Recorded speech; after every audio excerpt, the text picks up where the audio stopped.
Hi friends, welcome to my channel Ashwini's kitchen. ఈరోజు recipe వచ్చేసి ప్రసాదం పులిహోర అనమాట. మనం దేవుడికి నైవేద్యం అనగానే వెంటనే గుర్తొచ్చేది పులిహోర అనమాట. ఇలాంటి పులిహోరని ఉదయాన్నే ఎలాంటి హడావిడి లేకుండా తొందరగా చాలా టేస్టీగా ప్రిపేర్ చేసుకోవాలి అనుకుంటే ఈ వీడియోలో చూపించినట్లుగా ఒకసారి ట్రై చేసి చూడండి. చాలా తొందరగా ప్రిపేర్ చేసుకోవచ్చు, చాలా టేస్టీగా కూడా ఉంటుంది. ఈ పులిహోర కోసం నేను ఇక్కడ 500 గ్రామ్స్ అంటే హాఫ్ కేజీ రైస్, అంటే 2 గ్లాసెస్ ఆఫ్ రైస్ని నేను తీసుకుంటున్నాను. ఈ రైస్ని 2-3 సార్లు బాగా వాష్ చేసి పక్కన ఉంచుకొని అందులో 2 గ్లాసులకి రైస్కి 4 గ్లాసెస్ ఆఫ్ వాటర్ని నేను యాడ్ చేస్తున్నానండి. 4 గ్లాసెస్ కంటే కొంచెం ఎక్కువ వాటర్ యాడ్ చేసినా కూడా రైస్ చాలా మెత్తగా అయిపోతుంది, కాబట్టి కరెక్ట్గా 4 గ్లాస్ వాటర్ అనేది తీసుకోండి. మరీ మెత్తగా అయిపోతే రైస్ సరిగ్గా ఉండదు, కాబట్టి మెత్తగా ఉడికితే పులిహోర అంత టేస్ట్ బాగుండదు, కాబట్టి కరెక్ట్గా వాటర్ అనేది తీసుకోవాలి.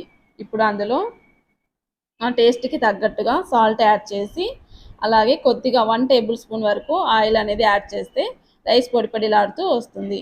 ఈ రైస్ని ఒక 10 నిమిషాలు బాగా నానిన తర్వాత రైస్ కుక్కర్ ఆన్ చేసేసి రైస్ అనేది కుక్ చేసుకుందాం. ఇప్పుడు రైస్ ఉడికేలోపు మిగతా ప్రాసెస్ ఏంటో చూద్దాం. ఇక్కడ నేను ఆ రైస్కి తగ్గట్టుగా 6 లెమన్స్ అనేది నేను తీసుకున్నానండి. నాకు ఎగ్జాక్ట్గా 6 లెమన్స్ సరిపోయాయి. ఈ లెమన్స్ని ఇలా బాగా కట్ చేసేసి వాటిలో జ్యూస్ అంతా కూడా పిండేసుకొని పక్కన ఉంచుకోవాలి.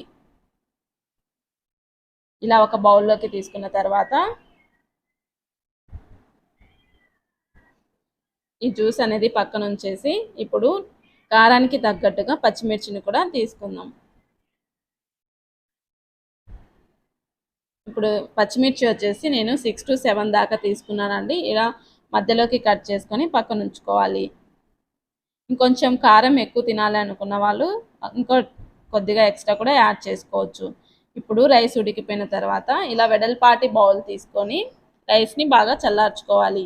పులిహోర కలిపేటప్పుడు రైస్ బాగా చల్లారిన తర్వాతే కలుపుకోవాలండి. వేడి మీద కలిపేస్తే ముద్దగా అయిపోతుంది, పులిహోర అంత బాగుండదు. ఇలా వెడల్పాటి బౌల్లోకి రైస్ మొత్తం కూడా ట్రాన్స్ఫర్ చేసేసుకొని ఇలా కొంచెం రైస్ వేడిగా ఉన్నప్పుడు ఇందులో లెమన్ జ్యూస్ని కూడా కలిపేసి ఇంకొంచెం టేస్ట్కి తగ్గట్టుగా సాల్ట్ను కూడా యాడ్ చేసి, అలాగే 1 టేబుల్ స్పూన్ ఆయిల్ కూడా యాడ్ చేసుకొని రైస్ మొత్తం కూడా మరొకసారి బాగా మిక్స్ చేసుకొని చల్లారనివ్వాలి. ఇలా ఆయిల్ యాడ్ చేయడం వల్ల రైస్ మొత్తం కూడా పొడిలాడుతూ ఉంటుంది, కాబట్టి పులిహోర చూడడానికి బాగుంటుంది, చాలా టేస్టీగా కూడా ఉంటుంది. ఇప్పుడు రైస్ చల్లారేలోపు పోపు ప్రిపేర్ చేసుకుందాం. ఇప్పుడు ఒక ప్యాన్ తీసుకొని అందులో 3 టేబుల్ స్పూన్ వరకు ఆయిల్ యాడ్ చేసుకోవాలి. ఆయిల్ బాగా వేడైన తర్వాత మనం 1 కప్పు వరకు పల్లీలను ఫ్రై చేసుకోవాలండి. పులిహోర అనగానే పల్లీలు, కాబట్టి పల్లీలు కొంచెం ఎక్కువ ఉంటేనే చాలా బాగుంటుంది పులిహోర. పల్లీల్ని ఇలా బాగా ఫ్రై చేసుకొని ఒక ప్లేట్లోకి తీసి పక్కన ఉంచుకోవాలి.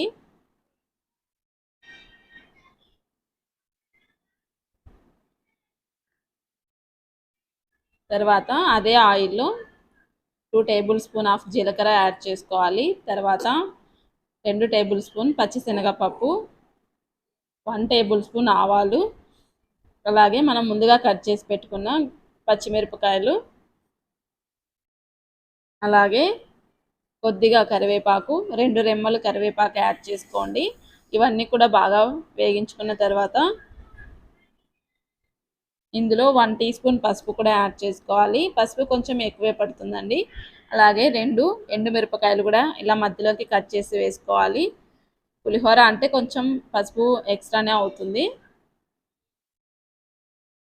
ఈ పోపు అంతా బాగా ఫ్రై అయిన తర్వాత స్టవ్ ఆఫ్ చేసుకొని కొద్దిగా ఇంగువ యాడ్ చేసుకొని మనం ముందుగా చల్లారి పెట్టుకున్న రైస్లో ఈ మిశ్రమాన్ని మొత్తాన్ని కూడా కలుపుకోవాలి. ఇలా చేసుకుంటే మనకు పులిహోర అనేది చాలా తొందరగా సింపుల్ ప్రాసెస్లో తొందరగా ప్రిపేర్ అయిపోతుందండి. మనం అలాగే ముందుగా ఫ్రై చేసి పెట్టుకున్న పల్లీలను కూడా యాడ్ చేసేసి, అలాగే 1 కప్పు కొత్తిమీరను కూడా సన్నగా కట్ చేసి వేసుకోవాలి.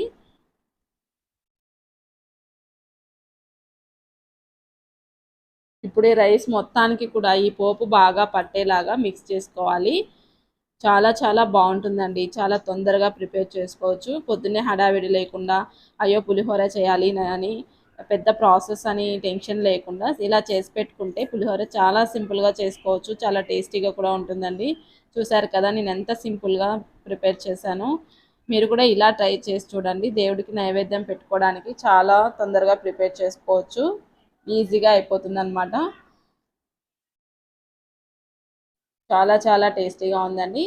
ఇలా మొత్తం కూడా బాగా మిక్స్ చేసేసుకొని ఒక ప్లేట్లోకి సర్వ్ చేసుకొని దేవుడికి నైవేద్యంగా పెట్టుకుంటే చాలా బాగుంటుందండి. అలాగే బ్రేక్ఫాస్ట్గా కూడా మనం దీన్ని ప్రిపేర్ చేసుకోవచ్చు. బ్రేక్ఫాస్ట్గా అయినా తీసుకోవచ్చు.